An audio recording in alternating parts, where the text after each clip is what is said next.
Hai para pemilik waktu luang, selamat datang. Apa kabar kalian semua? Mudah-mudahan sehat selalu ya. Di video kali ini, kita akan melanjutkan kembali alur cerita drama Korea yang berjudul Love Affair in the Afternoon episode keempat. Di episode lalu, hilangnya burung bernama Sarang membuat Changguk marah besar pada Ji-eun. Padahal Changguk baru saja membelikan sebuah kandang baru untuk sepasang burung itu. Tidak mau tahu, Changguk pun menyuruh Ji-eun untuk segera menangkap burung sarang yang mungkin sudah terbang jauh. Di tengah keputusasaannya, Ji-eun pun dikejutkan dengan kehadiran Jungwoo yang seolah mengetahui jika Ji-eun sedang dalam kesulitan. Ya, Ji-eun yang tengah kehilangan cinta dari suaminya seolah diberikan sosok pengganti yang bisa memberikannya rasa cinta dari suaminya yang telah hilang. Penasaran dengan kelanjutan kisahnya? Tonton video ini ya! Namun sebelumnya, jangan lupa klik subscribe, like, komen, dan nyalakan notifikasi loncengnya ya, supaya bisa dapat update drakor dan film dari channel ini. Dan buat yang sudah subscribe channel ini, terima kasih banyak ya. Dukungan kalian menjadi semangat bagi kami untuk mengembangkan channel ini. Langsung aja kita bahas drakornya, check it out! Sore itu, Jungwoo rupanya tengah berjalan-jalan sendiri di taman. Namun mendengar suara Ji-eun yang tengah memanggil-manggil nama Sarang, Jungwoo pun langsung menghampirinya. Ya, melihat Ji-eun yang tampak putus asa dan bersedih pun membuat Jungwoo merasa iba. Hingga akhirnya mereka berdua pun akhirnya bersama-sama mencari Sarang. Di tengah upaya pencarian, tidak sengaja Ji-eun pun terluka. Melihat luka itu, Jungwoo pun mengutuk dirinya sendiri yang tidak bisa menjaga Ji-eun. Sebaliknya Ji-eun merasa malu karena begitu terlihat lemah di depan pria ini. Jungwoo pun dengan hati-hati akhirnya mengobati luka Ji-eun. Dan karena pencariannya tidak membuahkan hasil, Ji-eun pun memutuskan untuk menemui Soah dan curhat padanya. Soah pun terkejut melihat keadaan Ji-eun yang mengenaskan. Tapi ia bersyukur jika burung itu akhirnya bisa terbebas sekarang. Lalu, apa yang Changguk lakukan? Bukannya membantu Ji-eun, Changguk hanya mabuk-mabukan di rumah sambil teriak-teriak di jalan. Haduh, sungguh tidak berguna. Dan ketika Ji-eun pulang tanpa hasil, Changguk kembali marah-marah pada Ji-eun. Namun Ji-eun yang sudah lelah pun mengatakan untuk mencarinya sendiri saja. Mungkin burung itu akan kembali sendiri jika Changguk mencarinya. Ya, ketidakpedulian Changguk pada dirinya membuat Ji-eun berharap ia bisa terbebas juga seperti halnya burung itu saat ini. Di saat bersamaan, ibu mertuanya Ji-eun pun datang dan langsung memarahi Changguk. Suami macam apa yang tega mengusir istrinya hanya karena seekor burung?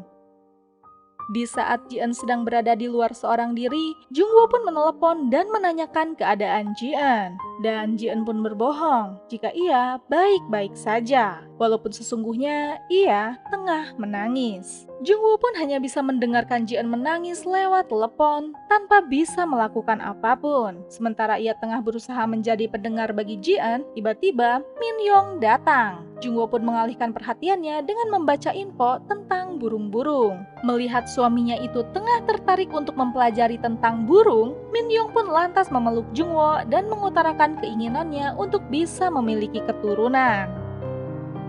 Keesokan harinya, Soah pun datang ke kantor Lee Yong-jae untuk memenuhi panggilan suaminya itu. Tidak lupa, Soah pun datang sambil membawakan makanan untuk para karyawan. Namun, suami yang hendak ditemuinya itu mengacuhkannya dan malah sibuk menelepon. Ya, masalah yang dihadapi Soah tidak jauh berbeda dengan Ji-eun. Lee Yong-jae selalu menganggap remeh Soah sebagai seorang ibu rumah tangga. Ia pun membatasi pergerakan Soah untuk mencari pengetahuan dan bersosialisasi. Sesungguhnya, Soah pun bernasib serupa dengan Ji-eun, kurang mendapat kasih sayang dari suami. Bedanya hanyalah dari luar, Soah tampak memiliki kehidupan sempurna, walaupun pada kenyataannya ia hanyalah burung dalam sangkar emas, kesepian, dan keberadaannya hanya dimanfaatkan sebagai tameng status pernikahan. Sementara itu di swalayan, Changguk pun datang menemui Ji-eun. Bukannya minta maaf pada sang istri, Changguk malah menyuruh Ji-eun untuk membagikan selebaran informasi kehilangan burung untuk Ji-eun sebarkan. Haduh, dan dengan sabar, Ji-eun pun menuruti permintaan suaminya itu.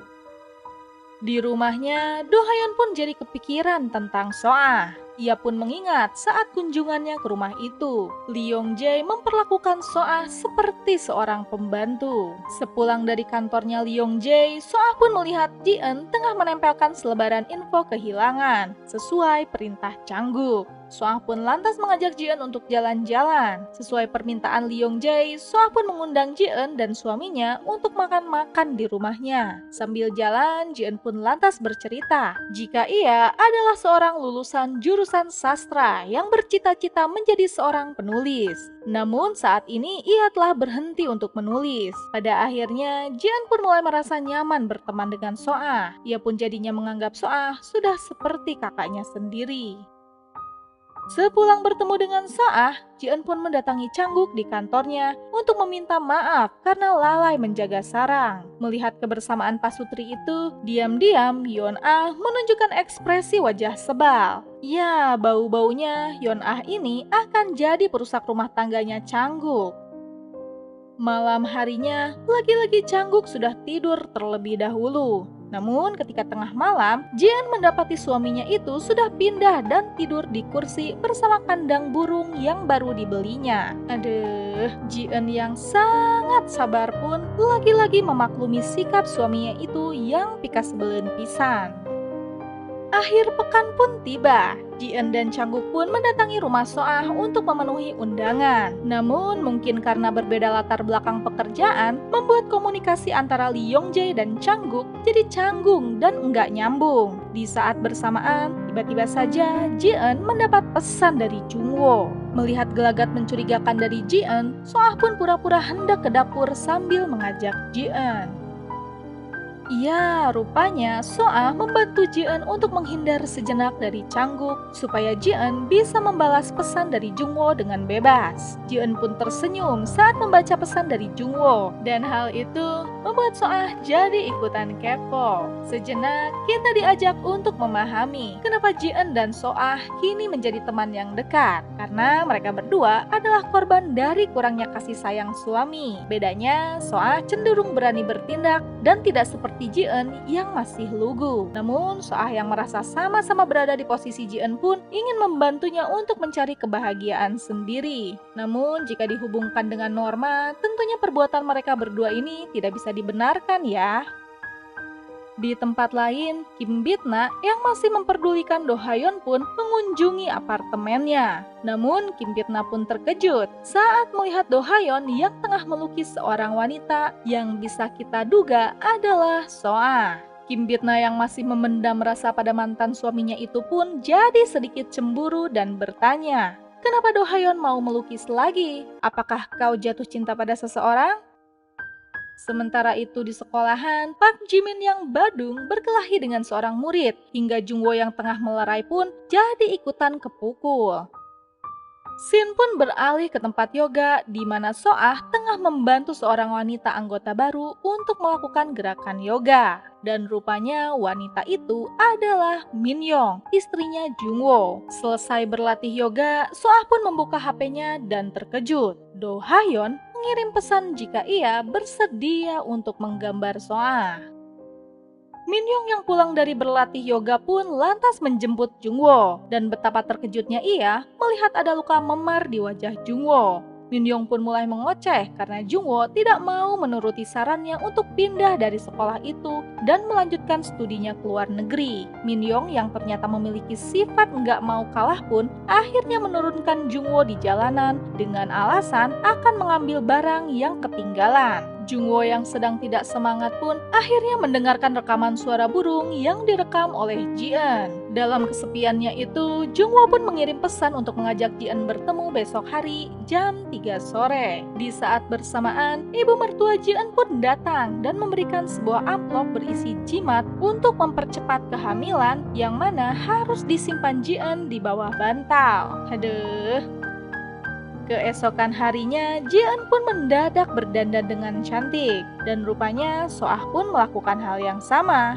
Ya, kedua wanita itu rupanya hendak menemui prianya masing-masing. Jungwoo yang tengah menunggu Ji-eun di taman kota pun terpana melihat Ji-eun yang hari itu berdandan dengan cantik. Ia pun lantas memotret pepohonan dan Ji-eun. Ya, boleh dibilang mereka berdua pun jadi seperti pasangan yang tengah berkencan. Namun di saat bersamaan, tiba-tiba saja Park Jimin yang juga sedang jalan-jalan bersama Ah Jin melihat Jungwoo dan Ji-eun tengah bersama. Park Jimin yang sangat membenci tindakan perselingkuhan pun akhirnya menguntit guru biologinya itu. Ah Jin yang melihat mereka berdua pun langsung mengenali jika wanita yang bersama guru Jungwoo adalah Ji-eun, tetangganya yang telah menikah. Sementara itu, Soang pun mendatangi apartemennya Do Ha-yeon untuk dilukis. Adegan melukis itu pun jadi mengingatkan kita pada film Titanic saat Rose dilukis oleh Jack. Dan pada akhirnya, Soah dan Do Ha-yeon pun tidak malu-malu lagi untuk mengungkapkan ketertarikannya satu sama lain. Sementara itu, Jungwoo dan Ji-eun yang tengah berjalan-jalan di hutan mendadak diguyur hujan. Jungwoo pun akhirnya memberanikan diri untuk menggenggam tangan Ji-eun dan mengajaknya berlari untuk menghindari hujan. Sementara sang suami tengah menggenggam tangan wanita lain, Min Yong yang baru tiba di rumah pun membuka ponselnya dan melihat profile picture milik Ji-eun, yaitu foto sepasang burung. Sekilas ia pun teringat jika belakangan suaminya tengah tertarik juga pada burung. Sama seperti Soah, Ji-eun pun akhirnya memberanikan diri untuk menunjukkan ketertarikannya pada Jungwoo. Berlindung dalam payung yang sama, Ji-eun pun memberanikan diri dan hendak mencium Jungwoo, yang tetap diam tak bergerak karena tersihir oleh kepolosan Ji-eun. Dan episode keempat pun selesai. Gimana nih para pemilik waktu luang?